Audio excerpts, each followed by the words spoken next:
हाय, good morning, good afternoon, good evening. Hope आप अच्छे होंगे। सो आज के इस वीडियो में हम बात करने वाले हैं लिनक्स के रिगार्डिंग, क्योंकि लिनक्स एक ऐसा ऑपरेटिंग सिस्टम है जो कि वर्ल्ड के हर कोने में बहुत ही जल्दी अपनी पकड़ बना ली। और इसके बिना आई थिंक सो कि कॉर्पोरेट सेक्टर में काम बहुत मुश्किल होता। तो बेहतर है कि हम लिनक्स समझें क्या है ये। और अगर आपको कुछ समझ ना आए, अगर मैं कुछ गलती करूं तो गलत बोल दूं, तो प्लीज आप मुझे कमेंट बॉक्स में मैसेज करें और अपना व्यू भी बताएं कि वीडियो कैसा लग रहा है और इसको कैसे बेहतर बनाया जा सकता है। तो चलिए स्टार्ट करते हैं।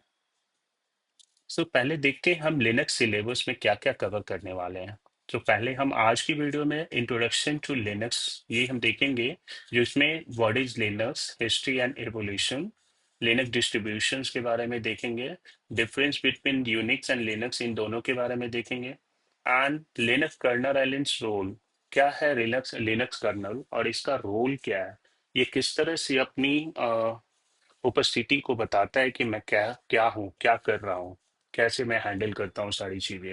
And open source philosophy and GNU project, ये क्या है ये हम देखेंगे आज के वीडियो में। फिर अगली वीडियो में हम देखेंगे बेसिक लिनक्स कमांड्स के बारे में। चलिए स्टार्ट करते हैं वीडियो को। What is Linux. इसमें आज की वीडियो में कुछ प्रैक्टिकल होने वाला नहीं है, जस्ट थ्योरी है। जस्ट आप ट्राई कीजिए कि समझे चीजों को, जो मैं बिल्कुल ही सरल भाषा में समझा रहा हूँ आपको।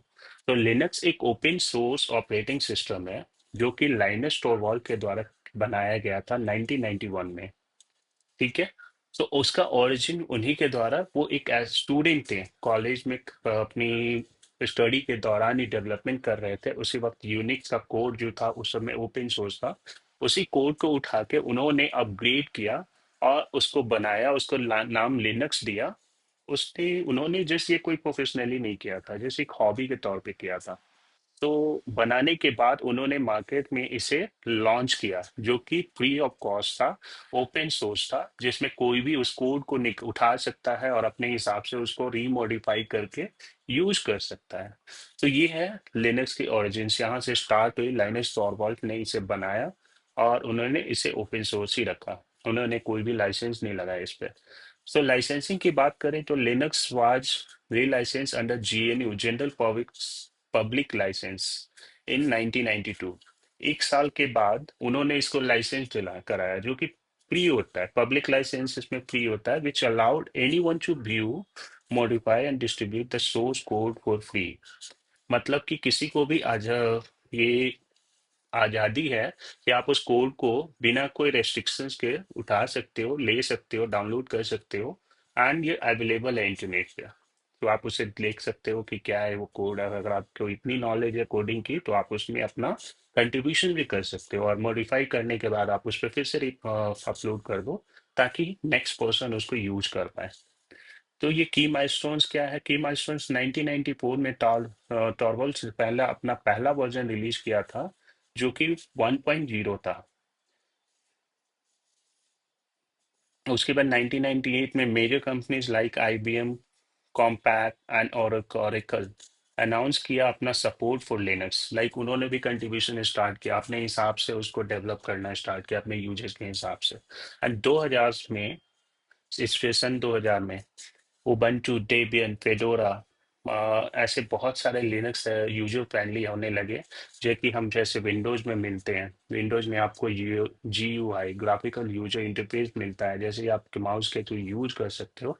उसमें लिनक्स में भी ऐसे बहुत सारे user friendly, accessible, more accessible and user friendly उसको बनाया गया, ताकि लोगों को इसी हम लोग इजीली समझ पाए। सो ये 2016 से 19 में एंड्रॉयड ऑपरेटिंग सिस्टम भी इस पे काफ़ी ज़्यादा मार्केट में आया है। डोमिनेटिंग द एंड्रॉयड इस पे लिनक्स के आने की वजह से जो एंड्रॉयड ऑपरेटिंग सिस्टम है, वो काफ़ी हद तक डाउन हुआ, काफ़ी हद तक, ये 3 साल के गैपिंग में। तो अब बात करते हैं लिनक्स डिस्ट्रीब्यूशन की। लिनक्स डिस्ट्रीब्यूशन एक्चुअली बोलते क्या, लिनक्स की डिस्ट्रीब्यूशन मतलब कि क्या, एक मेन फाइल यूनिक्स बना, उससे उसको एक्सट्रैक्ट करके उसी फाइल को, उसी कोडिंग को यूज करके कुछ एक्स्ट्रा फीचर ऐड करके लिनक्स बना। अब लिनक्स में ही कुछ और नए नए फीचर ऐड किए गए बड़ी बड़ी कंपनियों के लिए द्वारा, बड़ी बड़ी ये एजेंट के, डिफरेंट एजेंट के द्वारा। सो इन लोगों के द्वारा ऐड किए गए और उन्होंने अपना अपना नाम देते गए। तो उसके द्वारा बनाए गए डिस्ट्रीब्यूशन जो बहुत इसके हैं, वो Ubuntu, Fedora, Debian, Arch Linux, CentOS, Linux Mint, open SUSE, elementary OS, Kali Linux, Gentoo, Slackware, Red Hat, enterprise Linux, Oracle Linux. ये इन सारी कंपनियों ने बहुत सारी चीजें बनाई, लेकिन इनसे कुछ अपने हिसाब से मॉडिफाई किया और अपने लिए यूज कर रहे थे, फिर भी उन्होंने एक तो ओपन सोर्स कर दिया। और उसके कुछ फीचर्स है जिनको आप यूज करोगे, कुछ कंपनियों ने ऐसा रखा है, उसके लिए आपको पेमेंट देना पड़ेगा। So difference between Unix and Linux. अब यूनिक्स पहले बना था, ये इतना पॉपुलर क्यों नहीं हुआ, और लिनक्स बाद में आया। उसके बाद टॉरवल ने बनाया और उसने इतना पॉपुलर हो गया, बहुत कम समय में मार्केट में अपनी पहचान बना ली, हर लोग इसे यूज करने लगे। तो बेसिकली इसके पीछे रीजन था कि Unix and Linux both are operating, ये दोनों ही ऑपरेटिंग सिस्टम है। एंड सम कुछ डिफरेंसेज हैं, जैसे लाइसेंसिंग की बात किया जाए तो यूनिक्स है वो किसी कॉमर्शियल लाइसेंस, लाइक इसे किसी के द्वारा मैनेज किया जा रहा है। वाइल लिनक्स जो है वो ओपन सोर्स है and distributed under general public license. General public license में जो भी चीजें आती हैं वो ओपन सोर्स रहती हैं, उसकी कोई चार्जेस नहीं लगती हैं। कॉस्ट की बात की जाए तो यूनिक्स एक expensive due to licensing cost. अब यूनिक्स अगर आपको यूज करना, ऑफ कोर्स यूनिक्स में बहुत अच्छे जो फीचर्स हैं आप इसे यूज कर सकते हो, लेकिन उसके बहुत एक्सपेंसिव कॉस्ट होते हैं। तो उतनी कॉस्ट देने के बजाय जब वो सेम काम आप लिनक्स में भी कर पा रहे हो और कुछ अच्छे फीचर्स उसमें अवेलेबल है जिनके थोड़ी बहुत पैसे देने पड़ते हैं, तो बेहतर होता है कि लिनक्स मार्केट में अपनी पहचान बनाने में ये सेकंड पॉइंट है जिसमें वो आगे रहा है। पोर्टेबिलिटी की बात करें तो Unix version are limited to specific hardware, while Linux is highly portable across device from different manufacturers।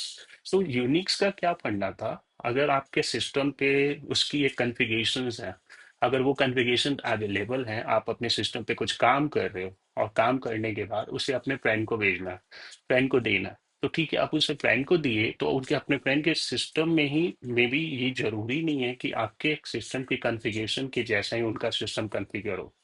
तो अभी आपको उनके सिस्टम में भी कॉन्फ़िगर करना पड़ेगा, ये एक बहुत बड़ा पंगा है। तो इसे पोर्टेबिलिटी में दिक्कत होती है, वहां पे बहुत ही नहीं हो पाती थी ऐसी कॉन्फ़िगर। हार्डवेयर, किसी हार्डवेयर चाहिए चाहिए उसको रन करने के लिए, लेकिन लिनक्स है ये इसको कुछ भी नहीं, सारे सिस्टम पे ये कंपेटेबल कंपेटेबल है, सारे सिस्टम पे रन कर जाता है। डिपेंड मैन्युफैक्चरर का, कोई भी मैन्युफैक्चरर्स हो उसकी सारे सिस्टम पे रन कर जाता है ये। सिक्योरिटी की बात किया जाए तो यूनिक्स से generally secure, but updated slowly. अब इसमें ये क्या है ना कि लाइसेंसिंग है, तो अब इसे किसी ऑर्गेनाइजेशन के द्वारा मैनेज किया जा रहा है, तो इसे वो डेली अपडेट नहीं करते हैं जितना कि लिनक्स में इतने सारे लोग एक साथ बैठ के और उसमें हर चीजों को दिन ब दिन मॉडिफाई कर रहे हैं। डेली मॉडिफाई कर हो रहा है, वो मॉडिफिकेशन हो रहा है, कुछ नए नए फीचर्स ऐड हो रहे हैं। सो ये चीजें थोड़ा लिनक्स में ज्यादा मिलती है सिक्योरिटी हमें, क्योंकि वो फ्रिक्वेंटली अपडेट होते रहता है in comparison to Unix. Interface की बात करें तो बेसिक कमांड लाइन इंटरफेस होता है ऑन बेसिस यूनिक्स के सिस्टम पे, while Linux add a graphical user interface. जैसे कि मैंने बताया आपको, इस 2016 टू 19 के दौरान को ग्राफिकल यूजर इंटरफेस के साथ लिनक्स सिस्टम आने लगे मार्केट में। तो ये एक तरह का लाइक चमत्कार ही था। पहले तो लिनक्स सिस्टम पे आप काम कर रहे होंगे तो विदाउट आपको कमांड्स के कुछ भी एक्सेस नहीं कर पा रहे होंगे, लेकिन अभी आपके सामने सारी चीजें अवेलेबल है। तो ये एक बहुत बड़ी लाइक चमत्कार है। और ये चीजें आप जीयूआई के साथ आने के साथ, मतलब आप एक नॉर्मल पीपल भी उसे समझ सकता है, यूज कर सकता है लिनक्स सिस्टम। पहले क्या था कि नॉर्मल इंसान जिसने कुछ टेक्नोलॉजी नहीं है, सिस्टम के बारे में पता नहीं है, वो कंप्यूटर पे बैठा पहली बार, उसे कुछ समझ नहीं आ रहा है, तो वो कभी भी यूज नहीं कर पाता क्योंकि उसे कमांड से नॉल उसे कुछ नहीं पता है क्या होता है। क्योंकि हमें भी ये लाइक जैसे बहुत सारे लोग हैं इस दुनिया में जिनको विंडोज सिस्टम तो यूज करते हैं, लेकिन उनको पता नहीं है कि उसके पीछे में क्या क्या प्रोसेस चल रही है। तो ये चीजें जरूरी नहीं है कि हर किसी को पता हो, तो इस वजह से भी लिनक्स काफी पॉपुलर हुआ। Usage Unix is mostly used in internet server and workstations. Like servers में and workstations में ही Unix को यूज किया जाता है, लेकिन इसमें लिनक्स की बात करूं तो लिनक्स एक developer to developing team, like घर से लेके ऑफिस तक में जितने सारे लोग हैं, मतलब ओवरऑल A to Z 100% लोग उसको यूज कर सकते हैं. So examples of Unix operating system includes Solaris, AIX and HP-UX. ये तीन है. जैसे example of Linux operating system include Ubuntu, Fedora and CentOS. ये तीन बहुत पॉपुलर हुए.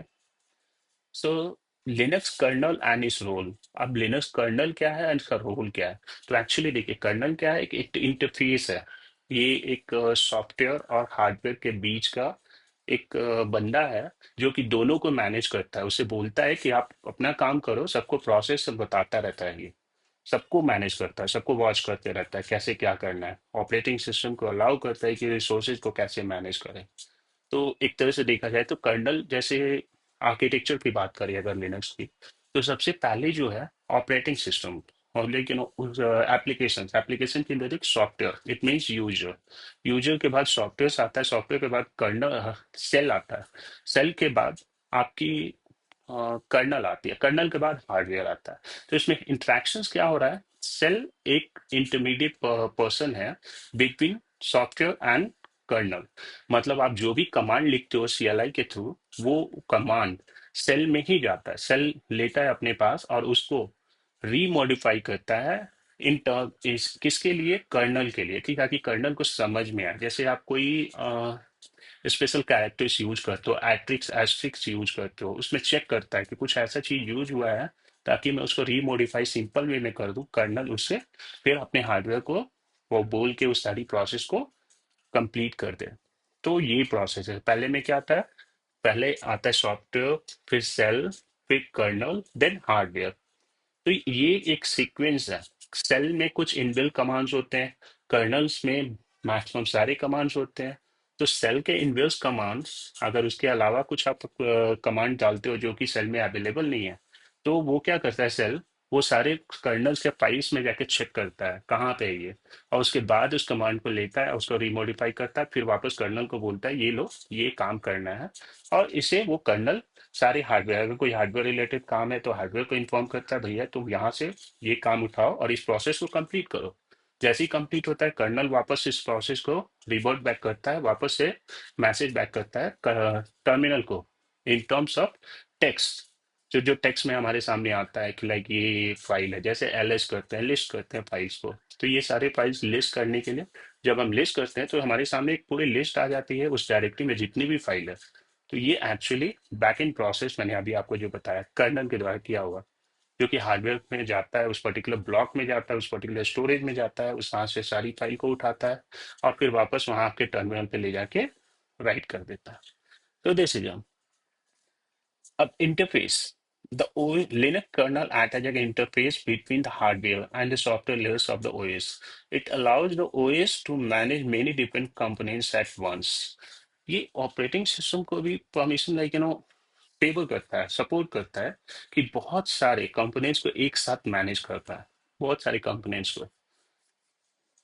Resource management. The Linux kernel manages the system resources and CPU time, memory and input output devices. तो यहाँ पे मैंने आपको बताया था ना, Linux kernel manages system resources. System resources में जैसे CPU टाइम हो गया, मेमोरी हो गया, इनपुट आउटपुट डिवाइसेज हो गया. It also protect system resources from unauthorise access. तो ये अनऑथराइज एक्सेस से भी सिस्टम को प्रोटेक्ट करता है. सिस्टम रिसोर्सेज जो भी बहुत ही खास होते हैं सिस्टम में, इसके बिना आप काम ही नहीं कर सकते हो. अगर इसे किसी ने हैक कर लिया, आपके सिस्टम डेटा में छेड़छाड़ कर लिया, तो फिर आपका सारा मेहनत बेकार. Communication. The Linux kernel facilitates communication between the hardware and software components. It allows for communication between the device and the system. So ये एक जरिया है कम्युनिकेशन का करने का डिवाइस एंड सिस्टम के बीच में. ये आप सिंपल वर्ड में मैं आपको समझा रहा हूँ. जैसे कि आपको डेफिनेशन आपको स्क्रीन पर दिख रही होगी, आप नोट बना सकते हो और गूगल भी कर सकते हो मोर इन्फॉर्मेशन के लिए. Process management. The Linux kernel manages the execution of process, also known as the threads. ये प्रोसेस को ही थ्रेड्स कहा जाता है, ठीक है. It allocates system resources to process. System resources, जैसे कि मैंने कुछ बोला कि मुझे ये काम करना है, तो उसे प्रोसेस बोलते हैं। अब वो प्रोसेस गया कर्नल के पास और कर्नल ने देखा, और सिस्टम रिसोर्सेज जैसे मेमोरी हो गया, इनपुट आउटपुट डिवाइसेज हो गया, उसके रिलेटेड कोई काम है, तो वो उस काम को, उस प्रोसेस को उसके पास भेज देता है। उसको बोलता है ये काम करो, और फिर वापस कंप्लीट होने के बाद मेरे पास लाओ, हम इसको डिस्प्ले पे डाल देंगे, डिस्प्ले कर देंगे।